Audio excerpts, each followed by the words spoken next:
Hi everyone, Lisa Tamati here. Fantastic to be on Wild Things, and I'm a couple of minutes early, but I thought I'd get on a bit early because I'm full of enthusiasm to talk to you guys. And thank you so much for all the questions. Really appreciate it. For those of you who don't know me, because I'm guessing most of you won't, I've been a ultramarathon runner for the past 25 years. I sort of retired or temporarily retired about 2 years ago when my mum had an aneurysm, but I've had 140 marathons. I've done over 70,000 kilometers around the world, and I've had, lots and lots of highs and lots of lows, of course. And I'm hopefully going to share with you tonight a few of my insights, a few of my experiences, and answer some of your questions. But before we get underway, it's great to see you. Already we've got Jean Andrews, Nikki Hayler, Ange Parker. Ange, lovely to see you. Stephanie Grace, that's very cool to see you guys. Thanks for joining us. I'd like you all to do one thing before we really get underway, and that would be to go and grab a pen and a paper, if that's all right, because I want you to take some notes perhaps and get serious, get a bit of education as well. And I want you to do me one other favour too. Hi Brad, nice to see you there. Thanks for the wave. I'd like you all to go and email me. The links are in the caption down below. You can email me at lisa@lisatamati.co.nz and just put in the subject line Wild Things, and I'm going to be doing a draw for my jewelry, a piece of my jewelry, which I'll let you guys know about afterwards. Okay, so if you want to go and do that, hop over, give me an email, lisa@lisatamati.co.nz, and I'll draw that piece of jewelry out over the next few days and let you know who the lucky winner is. Okay, so good, right. So thanks once again for all the many questions. Jean Andrews, nice to see you there, mate. It's fantastic. I just wanted to say firstly, Mel Law, you're an absolute legend, and I really appreciate the opportunity to come on your platform. I had Mel on my Facebook group a while back, and it was a sensational talk there. So I really appreciate that. Right, let's get on to some of the questions that people have sent in. And I'm going to start with Nolene Best. Okay, so Nolene says, oh my God, I love your podcast. How on earth do you find the time to do everything you do and be successful to boot? Well, successful is relative probably, but anyway, I'm one of these people that's totally passionate about a lot of things, you know, and I'm very curious. And when I get a great idea, I tend to just take action and make it happen. I don't always think about the consequences, and I don't always think things through. And I often end up with too many things on my plate, and then I'm juggling really hard to keep everything sort of going. And that's how I got into podcasting, you know, and it's been a labor of love, I'll be honest. It's really hard, especially for a non-technical person. I'm certainly getting more technically able as I go along. But the wonderful thing about podcasting, and my podcast is called Pushing the Limits, by the way, and I'd love you all to go and subscribe, of course, and listen to the show. I've had some fantastic people on. I've had like Charlie Engel and Dean Canassis, and who have I had? Elizabeth Barnes, Naresh Kumar, you know, some amazing runners, obviously, but also scientists, health professionals, people that can give you really good insights into a whole lot of areas that we runners would find very interesting indeed. So please go and check that out. So I do love doing my podcast. It does drive me bonkers the amount of time it takes sometimes, and it is a total labor of love. But, you know, it's been fun. So thanks for that, Nolene. Matthew Tyrell. G'day, mate. I met you years ago at the start of the Northburn event, but I had no idea who you were back then, sorry. How did your association with Northburn begin? Well, I have to say that I was doing a speaking engagement down in Cromwell, and I just fell in love with the area, and I decided I'd been looking for a place to hold actually a sister race to the Badwater Ultramarathon. I was talking with Chris Kosman, the director of the Badwater Ultramarathon at that stage, about setting up a sister race in New Zealand. So that was the original goal. And we came across Tom Pickney and his Northburn station, and I approached Tom through Glenn Christensen, who had me for their speaking engagement, and said, hey, would you run a race over your amazingly huge property that he has there? And he, being an athlete himself, and an old coaster and everything, he said, hell yeah, that sounds like a great idea. So then we worked on a course there, and we spent a year getting that prepared, marking out the course. Now, I wanted it to be the toughest race in the Southern Hemisphere, and I think it is. If it had been up to Tom, it would have been a whole lot harder. I think he had unrealistic expectations of how hard it could actually be. It would have ended up like the Barclay Marathon. I didn't want it to be quite that bad because I wanted people to be able to actually finish it. But what came out of it was a fantastic race. It's been amazing over the last 6 years. And I've had to actually, I've just sold the race to Terry Davis, who was our wonderful race director all of that time. Just because this year I really, I'm struggling to juggle all my companies and all the things that I do, and something had to give. And unfortunately, that was Northburn, but I remain very closely tied up with the race and with the guys, and support them fully. And so that was my baby.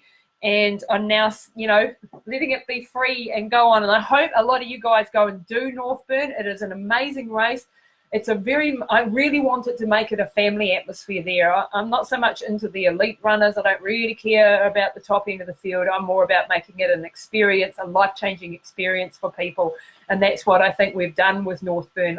It's a proving ground. It's a testing ground. It's certainly one of the toughest races that you can possibly imagine with the weather and the hills. But it's an incredible event that really, touches a lot of lives every year. So I've really been enjoying working with Terry Davis and with Tom Pickney on that event. So thanks, Matthew. The next one is, hi, Lisa, from James Harcum here. What would be your best mindset techniques for keeping going when the going gets tough? And also, when is your next book being released? Firstly, my next book is actually coming out hopefully around Christmas time. But this one's going to be a little bit different. It's not just going to be about running. This one is actually about the rehabilitation journey that I've been on with my mum. She had an aneurysm a couple of years ago, or 2.5 years ago now, and was left in a not much over a vegetative state. She had hardly any higher functions left, massive brain damage, and the doctors sort of said that she would never do anything again, and to put her in a hospital level care rest home facility, and make her as comfortable as possible, and she wouldn't be with us for long. And I just absolutely refuse to believe it. Now, being an ultramarathon runner, we're a tough bunch of people, and we know, and you guys will know, that the mind and the body is capable of far more than what we think it is. And that belief and that drive that I had to get her back was what was really key in her rehabilitation. At that point, I had to, and this is why you haven't seen me pop up in any races for now 2.5 years, is because I've dedicated my entire energy into bringing my mum back from the brink of oblivion, basically. And I've had to learn an awful lot about neuroscience, about hyperbaric oxygen therapy. I opened a clinic actually with that here, and I won't go into that in too much detail because it's not about running. But suffice to say that all the mindset stuff, all the toughness, the mental toughness, the emotional resilience, all of that stuff that I've learned out in the deserts, out in the mountains, out on the trails, out on the roads, came to bear. And when people ask you, why the hell are you doing these sort of crazy things? Why are you doing trail running? Why are you doing ultras? Why are you doing this? Just know that the lessons that you're going to be learning out there are so powerful, are so valuable in so many other areas of your life. Honestly, I run a number of businesses. I do a lot of motivational speaking, and in the journey with my mum, all of those lessons that I learned, I can apply in my business. I can apply in my personal life. It gives me the mental resilience and the ability to push and push and push and be absolutely relentless. And in the case with my mum, I had to be. We're talking 10,000 hours of training to reprogram her brain. We're talking 8-hour programs every day that I had to work out for her, and her comeback has been absolutely amazing. And she's doing things. She's even got a driver's license now. She took me 18 months to get her out of the wheelchair. She's now walking. She's now even starting to run 20 meters at a time, but she's running. She was named yesterday as a finalist in the Attitude Awards because her amazing, like the doctors have said, it's a 1 in a million recovery. So I'm I'm writing her book, and that one will be out at the end of the year. And interwoven in that book would be a lot of my running stories, because it'll show some of the learnings that I've had at this story and how I applied it in this real situation, what I did here in this race and how I applied it here. So still one for runners. It's not just about rehabilitation. Next question is from Malcolm now Law. Hey Lisa, there are lots of different coaches out there, all with their own take or philosophy on training and coaching. What would you say your own approach or philosophy is, both in terms of training yourself and writing plans for others? Okay, so I am part of a duo. I run a company called Running Hot Coaching alongside my exercise scientist and my coach and my best friend, Neil Wagstaff. And Neil has coached me for the last 10 years, and he saved my career. Back then, I came to him when I just returned to New Zealand. I was broken, I was burned out, I was exhausted.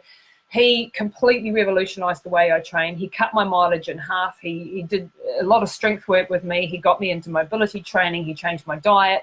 He did a whole lot of stuff. And it took me a long time to accept his way, because I fought him every step of the way. But what happened out of that was the best years of my life and the best performances of my career. And I'm not a runner who's ever had any talent. I've never ever had any talent. I'm so what from average. I'm very slow. I don't have a good lung capacity. I'm an asthmatic. I have a very low VO2 max. I'm certainly no Sage Canaday or a Kilian Jornet or Anton Krupicka or a Dinka Nassis. I'm not one of those. I'm a very, very average person. But what I did have was a really strong mindset and a really strong mentality. And what Neil was able to do was to rebuild my body, rebuild my health. And that is the basis of every good runner, is having good health. And what we find again and again is that a lot of the runners that are coming to us are burnt out, broken. They've been doing high mileage models for too many years, and they're running into problems. So we take a very holistic approach with our run training systems, and it's taken us years to develop it. And we've tested, like thousands of tests on ourselves, with our clients over the years, tried different things, worked things out, and we have the 5 pillars of training. So we have obviously your run sessions, which include your drills and your technique work, because if you're not running correctly, for starters, that's got to be in there. The next thing that we have was daily mobility workouts. We cannot emphasize enough the importance of doing your mobility.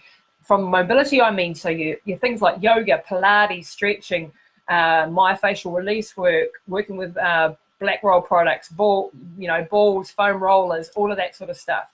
And we are really, really big on that, because if you're a mobile, functional runner who's got full range of motion in their joints, then you're going to have less injuries. You're going to help your muscles recover a lot quicker. And then the third part of that, the third pillar, is, of course, strength training. And this is a very controversial one. A lot of people say we don't need strength training. Hill training is strength training. And yes, to a certain degree, hills will give you some strength. But what we see in a lot of runners is back problems, is weakness in the core. Our upper bodies are often even very flaccid because we're thin, because we run all our muscles off, so we have to work. And this is especially true as we age and get older. So each decade that we age, we need to change our approach to running. So we have strength workouts that are really run specific, and I won't go into the details. I've got 1,000 videos out there on YouTube or on our actual training platform where you can find out how to do that, and that's part of our system that we sell and have as our coaching. But suffice to say, then probably the most important area that you need to work on is your core and your hip area, so that you strengthen up your hips, your glutes, your core. If you can get those at least working right, then you're on a good way to having longevity in the sport. What we don't want to see is, and what we're seeing a lot is athletes who have been burnt out with high mileage programs. I'm not a proponent of high mileage programs, and that's where I draw a line in the sand and say I'm not that coach. If you want, to be running upwards of 150 kilometers a week or whatever for your ultramarathon training or whatever, that's not us. That's not us.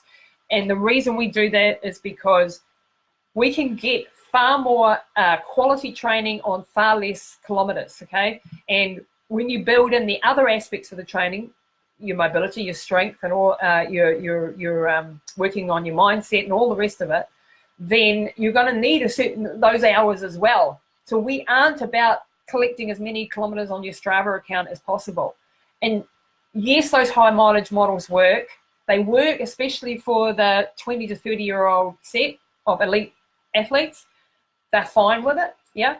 If you're a 40-year-old or a 50-year-old and you've been running for 20 years or 15 years and you're burned out and you're tired and your adrenal system's not working properly and your hormones are up the whops and you've got 3 kids and you've got mortgage and you've got a career and you still want to do something massive, then you need to take a new approach. And that's what our approach is. And that's why we attract a lot of people in their 30s and their 40s and their 50s who want to do something epic but want to do it without destroying their health. And I have destroyed my health over the years. I've done it all wrong. I've made all the mistakes. And so we can help avoid those pitfalls for our athletes as best as we can. A lot of the time we have a struggle with their psychology because they are programmed to run massive distances and that's all that they want to do.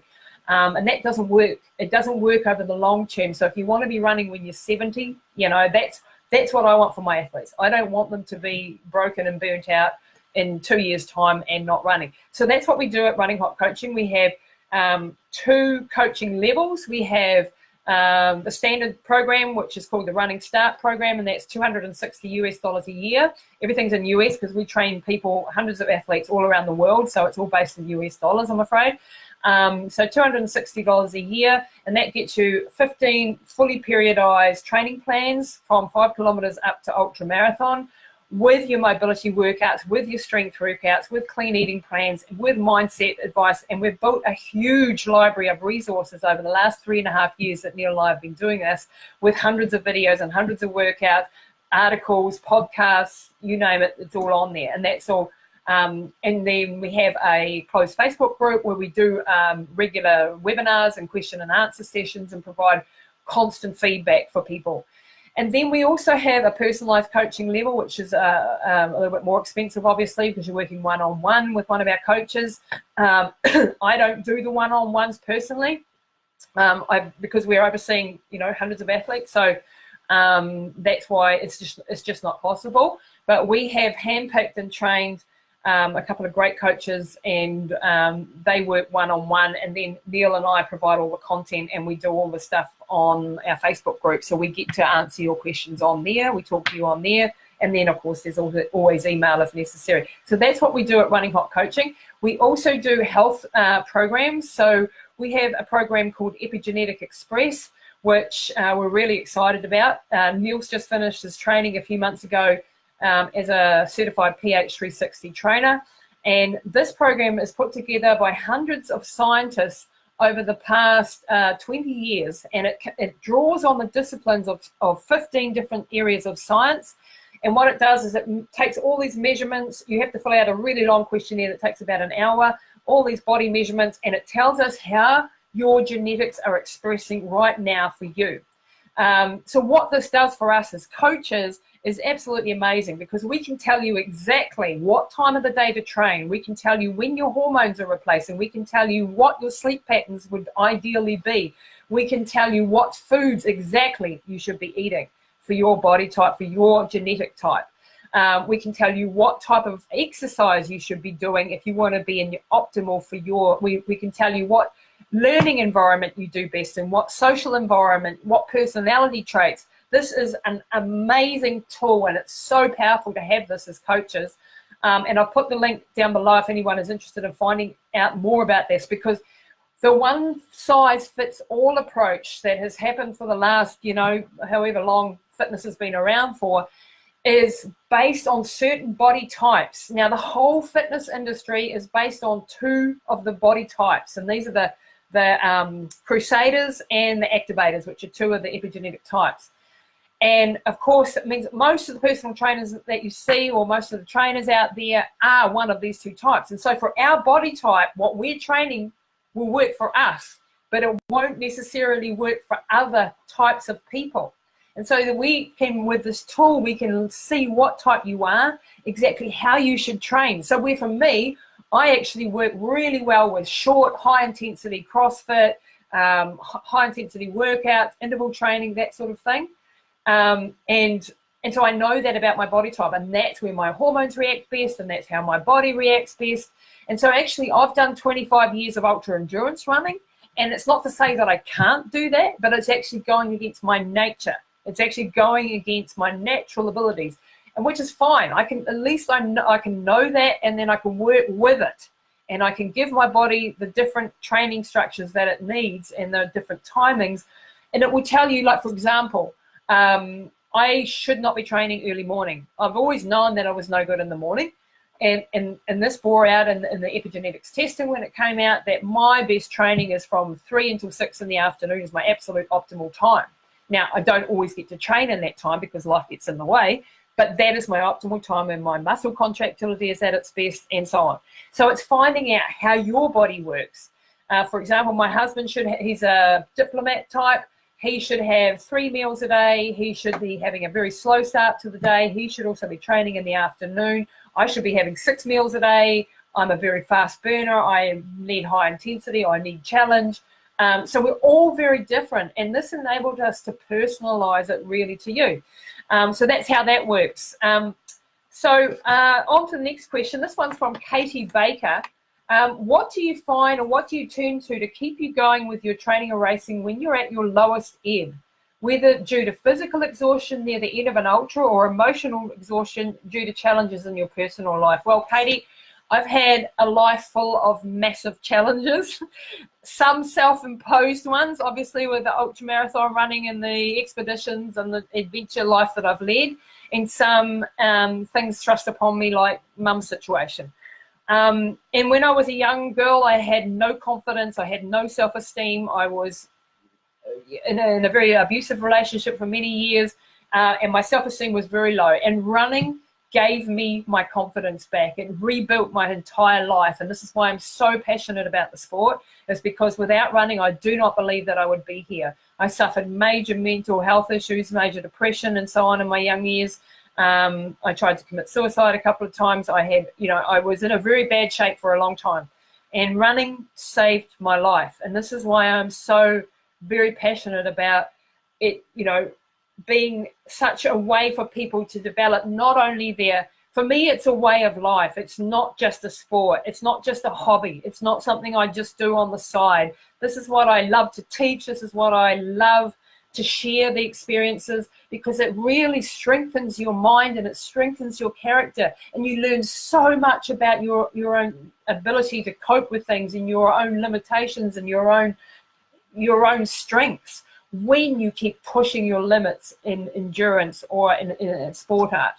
And it doesn't have to be running, but this was it for me, and that's why I'm very, very passionate about it. So what I do when I'm, say, in an emotional situation, like with mum, there were times when I was in absolute despair, I was broken, I was exhausted, and all the time I would be thinking about the times when I'd been racing and I'd pushed my body physically to the limit. And I'd be thinking about, well, you're not as tired as that time when. You're not as tired as that time when you ran across the Niger, or when you had food poisoning and so, or when you did climb the Himalayas. So you can get up and you can go again. And those are the things, the more you do, the more you have to pull on, if that makes sense. The more experiences you can go back to and say, well, it isn't as bad as that.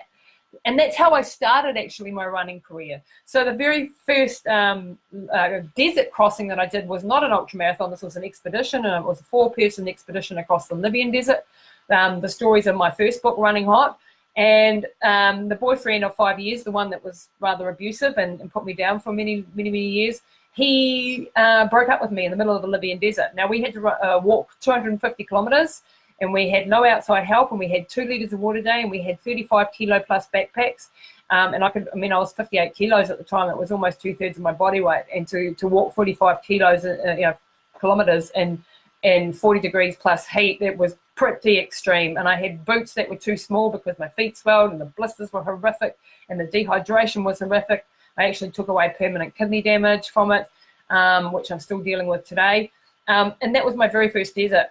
And the relationship broke up, and it was a turning point in my life. And what I turned to later, then 2 years later, when I'd physically recovered and I'd sort of mentally recovered a little bit, certainly not properly, I found the Marathon des Sables in a magazine. I was reading it one day, and I thought, shit, I reckon I could do that, because I'd just done that in the Libyan desert without any support, without 9 litres of water a day, without doctors, without any, you know, and a narcissistic boyfriend who put me down every 5 minutes. So I thought, well, shit, this is meant to be one of the toughest races on earth, but I reckon I could do it. So that was my first run. I hadn't even run a marathon at that stage when I went and did the Marathon des Sables. But I had spent 5 years like cycling around the world and climbing mountains and trekking and crossing deserts, and, you know, I'd done a lot, but I hadn't done any running.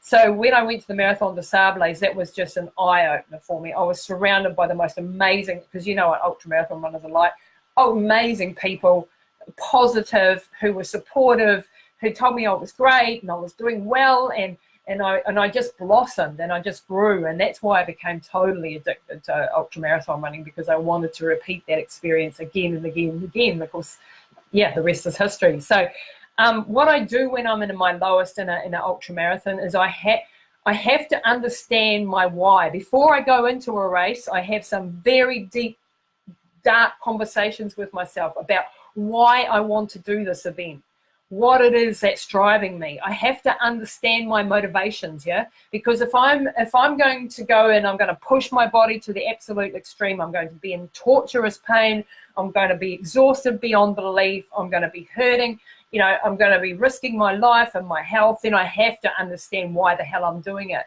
And so this is like a layer, an onion layer. You ask yourself, Katie, why do you want to do this? Who's it for? Are you doing it because you want to be a good role model to somebody, to kids, or I don't know what your reason is. Do you want to prove? For me, in my early years, it was to prove to that boyfriend that I wasn't useless. I wanted to prove that I was not hopeless, like he told me I was a useless runner and I'd never amount to anything, that I had bad genetics and that I was just a hopeless case. And I was desperate to prove him wrong. And it doesn't matter if your motivation is a negative or a positive, the effect was the same. It made me drive myself to absolute oblivion. And every time when I was absolutely at my wit's end, I would think about that and that reason why I wanted to do it. And I would go, nah, I'm going to fight on, and I'm going to fight on, and one more step and one more step. And then there's a few tricks. Someone else asked me a similar question to this, the mental tricks that I use. So you have these two sort of cosmic beings, I like to think of them as in your head. I mean this metaphorically, obviously. They can either be the angel and the devil, or the lion and the snake. I use that analogy a lot. And the lion is a very strong, courageous, bold. He's the one that tells you you can do it, that you will have the ability, that you're strong and that you're going to make it. He's that one, yeah? And you got that voice. And then you have on the other side, there's a voice of the snake. And he's the negative one. He's telling you you're useless and you're never going to match up. And everyone else is better than you. And you're hopeless and you're never going to do it. And he gets stronger and stronger as the race goes on, and the exhaustion starts to hit you and the fear comes in, and then his voice gets louder and louder. Why don't you just stop? Why don't you just sit down? And so this epic battle I know is going on in my head, and the longer I go on for, the more this battle is going on. And so it's understanding that battle is going to take place, and that you've got to feed that lion of courage. You've got to have all the answers for that snake. You've got to tell him to F off. You got to sit on him and squash him and say, no, I'm not going to let that doubt in. I'm not going to start bargaining with myself. When I see athletes in ultramarathons and they're starting to say, well, if I can just get to so-and-so. I had in one of my documentaries, I was doing a documentary for the North Face 100, as it was called then, Ultra Trail Australia. And one of the athletes that we were following, he was doing it for his Down syndrome child that he'd had, and he wanted to really fight. And he got to the 45K mark and he was exhausted. And he said, oh, if I can just get to I've already done an ultra, so I'm already a success. So already in his brain, he'd been bargaining with himself to give himself an out. And I'm not criticizing him. I've done it too. But once you give yourself a negotiating point out, I've already achieved more than I've ever achieved, so therefore it's okay. Then that's when you start to bargain. If I can just get to there or whatever, then I'll give up, So it's noticing when those sorts of behaviors are starting to come in, and then starting to fight against them. And it's a hell of a battle. I have no easy answers for you.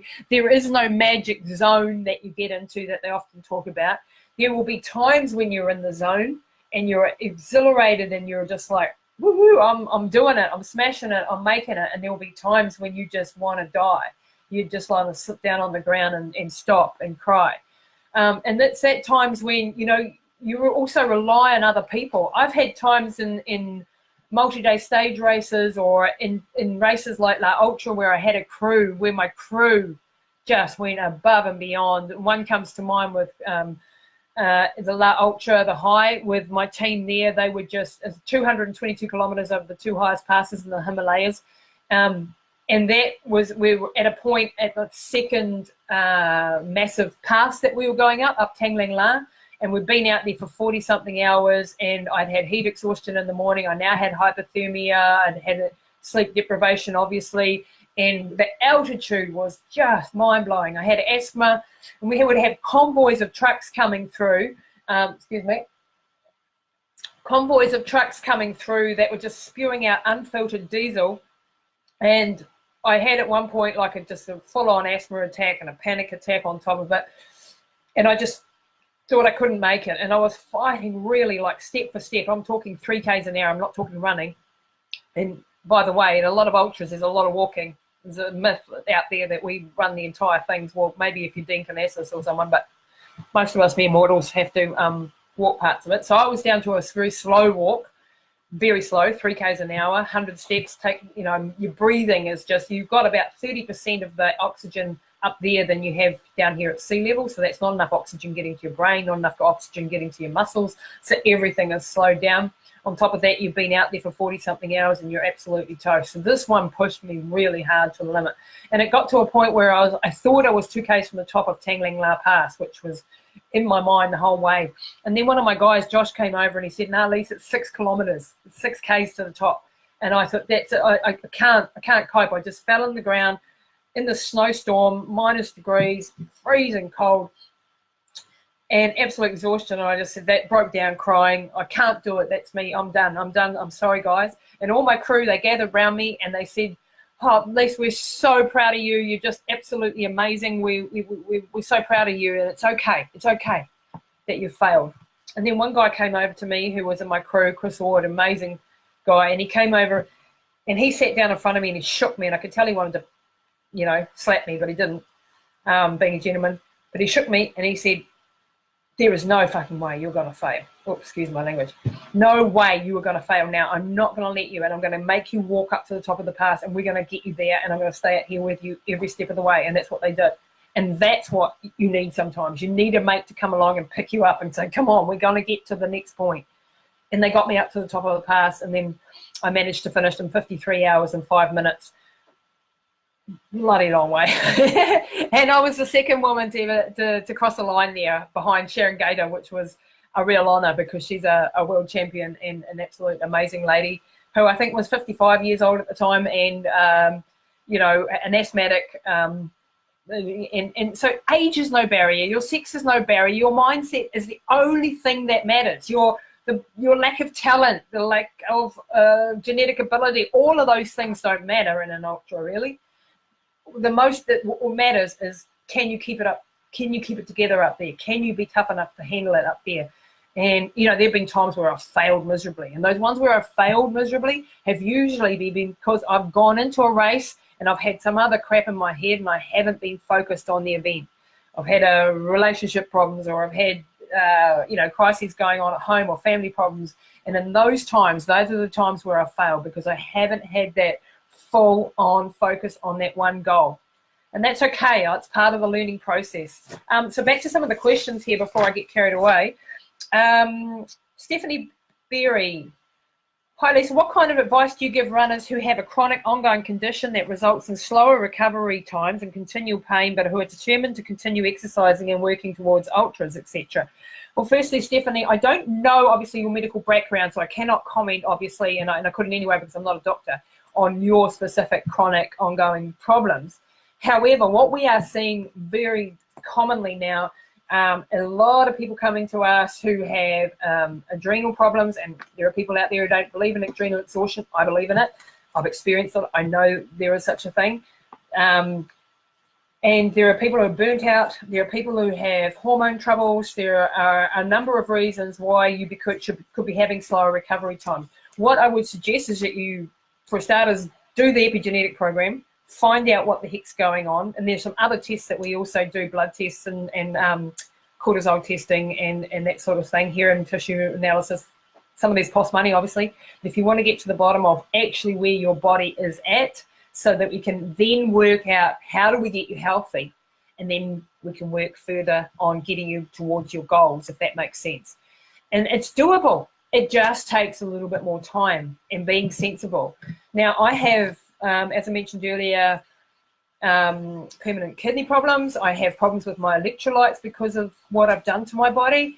And that is also one of the reasons why you don't see me doing any ultramarathons at the moment. I've been working with Gary Moller and working with Neil, obviously, on restoring my health. I had some big health scares last year with tumours growing because I was recycling hormones and my kidneys aren't functioning. So just understand that sometimes these events, they can be fun and games, but they can kill you. They can cause permanent damage to your body.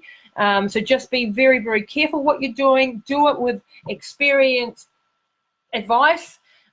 Get testing done prior. Get your health in order. And this is why we teach holistic training programs, because we want health to be the basis of your performance. Okay, it's no use us having a good runner that runs like hell for 2 years and then is broken and burnt out and is never the same again. And that's me. I've done that. I've done that. It took me longer than 2 years, but I did have burnout. I have had adrenal exhaustion. I have done damage to my body. I do have problems with my electrolytes. I do have problems with my thyroid. I've been unable to have children. There's a whole thing. These are all things that be aware of and take.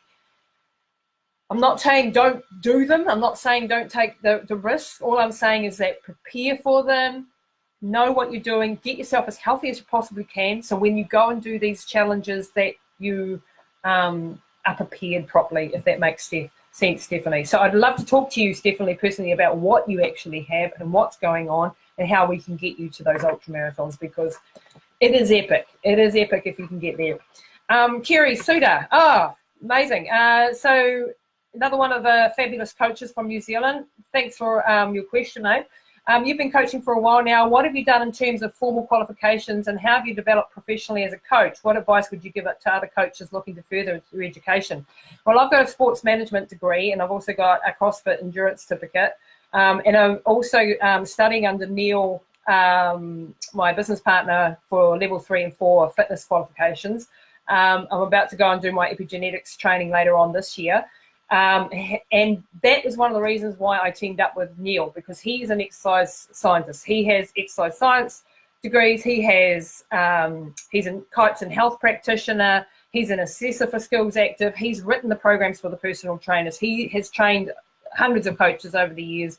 Neil knows his shit inside out. And so we make a really formidable team. And we commit to ongoing education in various shapes and forms, in different certifications, and also just learning, ongoing learning.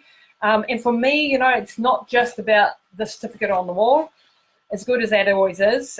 For me, in my life, as well as in all my businesses that I do, like I've produced documentaries, I've done, lots of stuff that I didn't have qualifications for. For me, it's about learning on the job as well. And the fact that I've got 25 years running hundreds and thousands of kilometres and have experienced pretty much every situation there is to experience. And then I have Neil, who has the science background. And so as a team, we are pretty a formidable team, I think, and we work really, really well together. Not to say that we know everything, and we are still a work in progress, as every coach should be. And I'm always learning from other good coaches all the time. I have a lot of mentors. I have a lot of coaches. I never stop learning. That is my motto. So that's what I do. So I'd love to hear more from you, Kerry, how your stuff's going, and see if we can help each other in any way. Reach out. So that's what we're doing on that end. And what else have I got here? I've got a couple more questions, and then I'll have to wrap it up, guys. Before I go, I did want to give a plug, if you don't mind, to my 2 books. Have to do that, of course. For those of you who haven't read them, Running Hot and Running to Extreme. So Running Hot was my first book. Sorry, this one. And that sort of chronicles my early life and early adventures. And Running to Extremes has got more running advice in it and the later years of expeditions and races that I've done there. As I said, there's a third book coming out soon.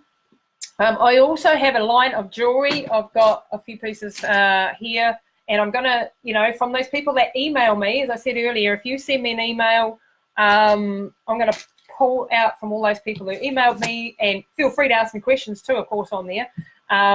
Someone to win a prize from my jewelry collection. I also wanted to give you guys a 15% discount off anything in my collection. If you use the word inspire, you get a 15% discount on all my jewelry online. And I've also got a whole big shop full of mobility products. I've got this great new Solo Strength machine that we've just got in and become distributors for. So a lot going on. Let me see if there's any other questions here. Kurt Bakes. Lisa, whilst you're clearly focusing on coaching and motivation, yep, true. Will you be seeing your name on any event lists in the near future in New Zealand or abroad? My pacer for Northburn, mate, definitely not your pacer for Northburn. I'm not stupid enough. I designed that course. I'm not going to do it. Good luck with it, though. Yeah, for the above reasons, I'm working 8 hours a day with my mum still, and she's my top priority. Sometimes in life you've got to prioritise family, and I was a selfish athlete for many, many years, and she is now my number one priority. Therefore, I cannot dedicate 20 plus hours a week to doing which is what I used to do. I also run. Well, I've just sold 2 of my companies. I've got 3 companies still that I run, and I have to do all my work at night. So I work pretty much from early in the morning to about 10 and on my businesses. Then I work with my mum all day, and then I work on my businesses again when I get home. So my husband gets the short end of the stick, and it's not going to be sustainable for too long, but it is what it is right now as you get things going. Rob Hamilton, training and event running presumably takes up enormous amounts of time in your life, and how does this impact on relationships with partner, friends and family? Well, yeah, I just sort of covered that one a little bit, Rob, but it has massive implications. I'm very lucky that I have a husband who is amazing. He's amazingly patient. He's amazingly supportive. And I didn't have that earlier in my life, and that was always, problematic. Although the partners that I had were all ultramarathon runners, so they got it from that point of view. But it does cause problems when you're training that long, and it comes at enormous cost to your relationships with friends. You don't have time to go socialising. You don't have time to build up even friendships a lot of the time. My family think, and always have thought, that I'm completely nuts. My brothers have never had any time for anything that I've done, really. They still think I'm nuts. However, they do recognise now the value of it, because I've helped mum, been able to help mum in her situation, and that's brought us closer together as a family, because they can actually understand some of the things and skills that we learn when we're doing this sort of crazy stuff. So it's taken up a huge part of my life, and there's been massive sacrifices. And when I look back over the years, I sometimes wish that I had a bit more fun in my life. I'm turning 50 next month, and I'm determined to have a little bit more fun in my life, as well as pushing hard on all areas. I mean, everything I do in my personality, I'm extreme. I cannot help myself. I'm obsessive. I have an obsessive nature. I have an addictive personality. And this is something that comes up in all the interviews that I do with, crazy people like Charlie Ingalls and stuff. There's a lot of ultramarathon runners with addictive personalities and very obsessive natures. And actually, we can use it to our advantage in the sport and in business and other things. But it's understanding that it will come at a cost for your family and stuff, and trying to find that balance. And I wouldn't say I've got that balance right yet. Hence why I'm 9:30 at night or whatever, or 9 o'clock at night talking to you guys and not sitting with my husband. But, I love doing it as well. So it's a joy. Kieran Phillip, what has been the toughest challenge you've had to overcome in one of the events you've completed, either physically or mentally, and how did you manage to pull through it? Man, I've got a couple that I could choose from here. One of the worst things I ever had to face was the Trans 333, which is a 333 kilometre non-stop race across Niger, which is one of the poorest and most dangerous countries on earth. I signed up at this time with my then husband, my ex-husband now, and we spent, you know, a year preparing for this, and we were going to run this together. And then a week before the race, he tells me he wants a divorce. Now, can you imagine that? And you're about to head off to the biggest, scariest, most frightening event you've ever had, and completely out of the blue, he tells me he wants a divorce. That completely blew me. Like, obviously, I was mentally not in a good place to go, but we had sponsors, we had film crew, we had to go. And when we flew over to Niger, I'd done Marathon des Sables and the Desert Cup, and all these were fantastically organised, safe races, as safe as they can be, yeah? And this was mad. This was run by a French Foreign Legion dude who couldn't give a shit really whether you lived or died. And he was just there to take your money, basically. There was meant to be food coming from France for us, and it didn't arrive. And Niger there is like mass starvation, pretty much. There's not much to eat there, right? So we arrive, and the food doesn't turn up from France. Now, my husband, soon ex-husband-to-be, had prepared properly, and he brought everything with him. And he was drinking, you know, protein, or, you know, these shakes and stuff like that. And I thought, well, it's all coming, you know, and I'm a bit more relaxed. Go with the flow. And I had no idea what I was heading into either. And I didn't have all my food with me. And, man, I paid the price for that. This was really, really dangerous. I'm very, very lucky to have survived that trip. There were only 17 runners as composed, you know, like the Marathon des Sables and stuff has like 1,500, I think, now. And all the other races that I'd had in the hundreds at least, and this was 17 runners, and they of course spread very quickly in a non-stop race, so you're pretty much on your own. You might get the odd person come by, yeah. And an hour into the race, so we spent 3 days driving out into the desert towards Timbuktu, and then we stopped in the middle of nowhere, and where there was this marker, where there used to be a tree, and that was the start of the race. And we had 333 kilometres ahead of us, non-stop. And my husband had said to me, I'm not running with you anymore. I'm running my own race. You're too slow. See you later. And I'd been planning to run with him. So talk about asshole. That was a pretty asshole thing to do to your wife, whether you were wanting to divorce her or not. So he ran off and left me, and he was a much faster, stronger runner, but we'd planned to run that race together. And so I was completely and utterly unprepared for running it on my own, and I wouldn't have done that if I'd known that's what was going to be happening. An hour into that race, I got food poisoning. So I had this goat curry, because that's all we had, and that we'd been eating it, and it had been attached to the roof of the Land Rover as we drove out into the desert for a couple of days. And an hour into the race, I started to get massive, you know, diarrhea and vomiting and all that sort of jazz. So now I'm facing 333 kilometres across Niger, and I've got a divorce hanging over my head, and now I've got food poisoning, and I'm dysentery and you've got limited toilet paper. Now that's interesting. Ever wiped your ass with sand? Not much fun, I tell you. And anyway, already after, it was less, I can't remember now, but it was like 25 kilometres, I was already passing out dehydration with dysentery and so on, and I was alone. And when the night came and I was, you know, down to a walk, and then I was collapsing, I passed out 5 times, and I got myself up and I kept moving forward. And then a wonderful girl came past. Her name was Eleanor, and she was from England, crazy ultra running chick, and she found me unconscious on the ground. And she came and she got the sleeping bag out. She wrapped me in the sleeping bag. She got water into me. She woke me up, and she helped me back onto my feet. This is a huge sacrifice for someone who's also running a 333K race. She got me back on my feet, and she helped me limp into the next checkpoint, which took another few hours, okay? She held my hand. I kept passing out. She'd pick me back up, and then we'd go again. And then 2 other guys caught us up, and they helped me in. They actually literally put me over their shoulders for the last kilometre, because I was pretty much unconscious. They got me into the checkpoint one. Checkpoint one. We're talking 33 Ks into it. From there, I spent a few hours with the doctor that was there and trying to rehydrate and so on, and then I went back out again. And I teamed up with another bloke who'd come into the checkpoint, and he also had food poisoning because he'd eaten the same thing. So there were 5 of us runners that had food poisoning. And he and I totaled off together and shipping our way across. I mean, it's so embarrassing. A brand new mate that you've just met from England, this handsome man, and you're having to poo next to each other. There's some glamorous times in ultramarathon running, I tell you. Anyway, the upshot of all that was I survived till the 222K mark. And then I was bleeding at both ends, and I was really, really, really sick. And I was pulled out of the race. And my husband was winning the race at the time.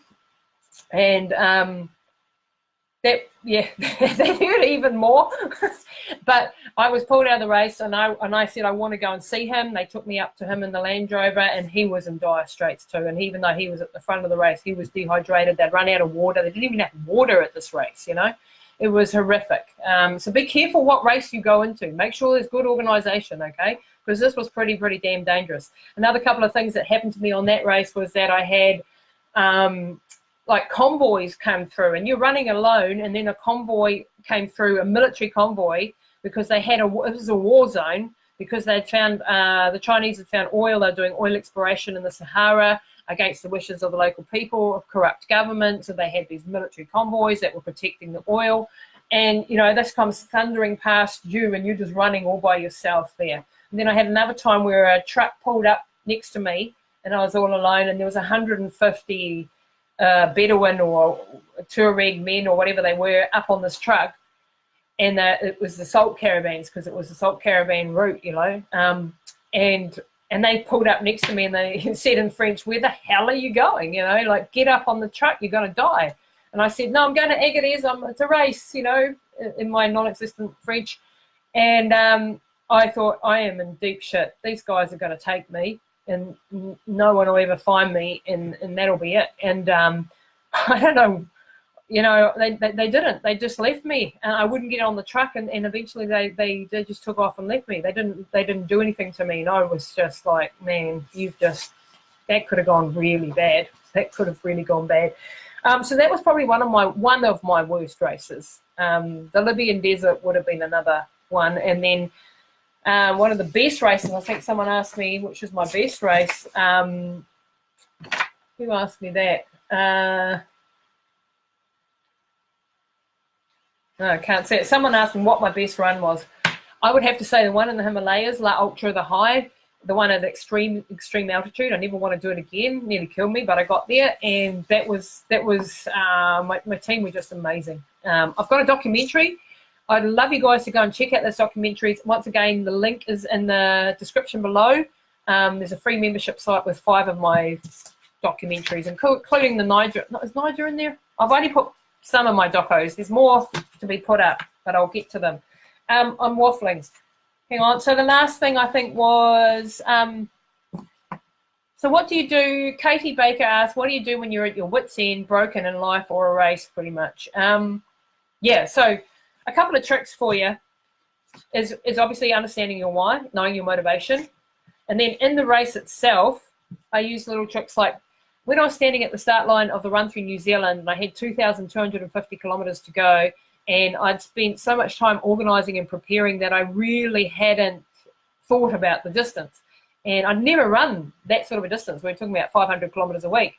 And I was standing on the start line with my 7-man support crew and my mum, and I just had a panic attack at the start line and bluffed and thought, oh shit, I've got to run 2,250 kilometres, and it was like an elephant sitting on my chest, and I just really couldn't breathe, and I had a panic attack, and I went over to my mum, and I was crying my eyes out, and I was like terrified basically, because I knew what I had ahead of me was just a bit much. That year I'd also done lots of other races, and I was pretty exhausted, and I hadn't even started, and I had to run 70 kilometres a day. And my mum said to me, I want you to eat this elephant one bite at a time. I just want you to think about getting out of the start gates. I want you to get to the first power pole. I want you to think about the first half an hour, and that's all I want you to think about. Don't think about the 2,250 kilometres ahead of you. Think about that first couple of hours. Think about getting through to lunch. Let's get the crew organised. Let's, get a rhythm going. And she brought my focus in. Instead of being way out there where I was looking down the barrel of 2,250 kilometres and terrified, she actually brought my focus in and said, no, just concentrate on getting to the next bloody power pole, okay? And that's what I do time and time again. When I'm overwhelmed with pain, when I'm overwhelmed, when I think, if I trick myself, if I can just get to the next kilometre mark, I'm going to do a little bit of a stretch, and I'm going to give myself 20 seconds. And those little wee things can be enough to get you to that point. And sometimes when you get to that point, you're fine again. You know, you go up and down, up and down, and up and down. And when you think it's all over, it's not necessarily all over. And that's one trick. Another trick is that I check in with my body. Like if I'm having really trouble, I start checking in with my running form. I start checking in with my body, my digestion, what's happening, my temperature, have I drunk enough, and focus. So focusing and concentrating on everything in my body, what's going on. And that sort of stops my mind from going into the panic scenario of I can't cope and I just want to stop and it's too painful.